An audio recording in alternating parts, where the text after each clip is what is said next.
एक समय की बात है। एक राज्य में एक प्रतापी राजा राज करता था। एक दिन उसके दरबार में एक विदेशी शासक आया और उसने राजा को एक सुंदर पत्थर उपहार स्वरूप प्रदान किया।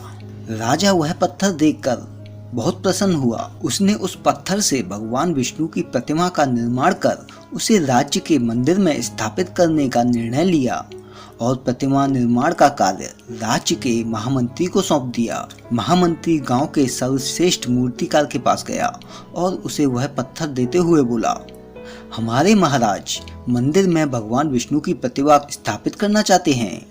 7 दिन के भीतर इस पत्थर से भगवान विष्णु की प्रतिमा तैयार कर राजमहल पहुंचा देना। इसके लिए तुम्हें 50 स्वर्ण मुद्राएं दी जाएंगी। 50 स्वर्ण मुद्राओं की बात सुनकर मूर्तिकार खुश हो गया और महामंत्री के जाने के उपरांत प्रतिमा का निर्माण कार्य प्रारंभ करने के उद्देश्य से अपने औजार निकाल लिए।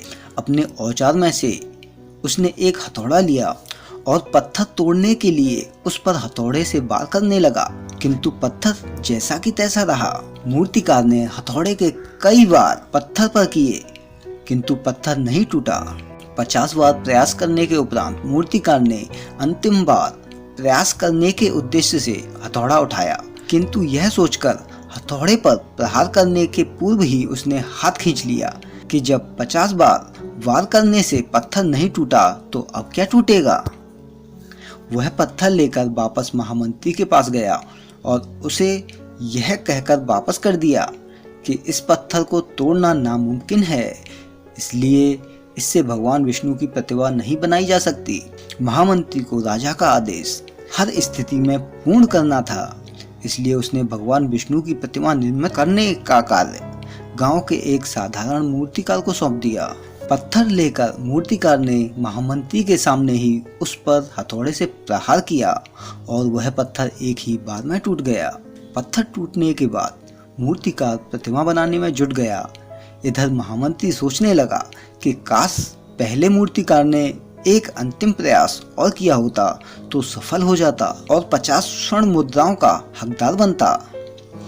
तो दोस्तों, हमें इस कहानी से सीख मिलती है।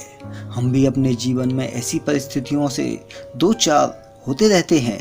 कई बार किसी कार्य को करने के पूर्व या किसी समस्या के सामने आने पर उसका निराकरण करने के पूर्व ही हमारा आत्मविश्वास डगमगा जाता है और हम प्रयास किए बिना ही हार मान लेते हैं। कई बार हम 1-2 बार प्रयास में असफल रहते हैं, लेकिन अगर हम आगे प्रयास करते रहते हैं तो उसमें एक ना एक बार सफल ही हो जाते हैं।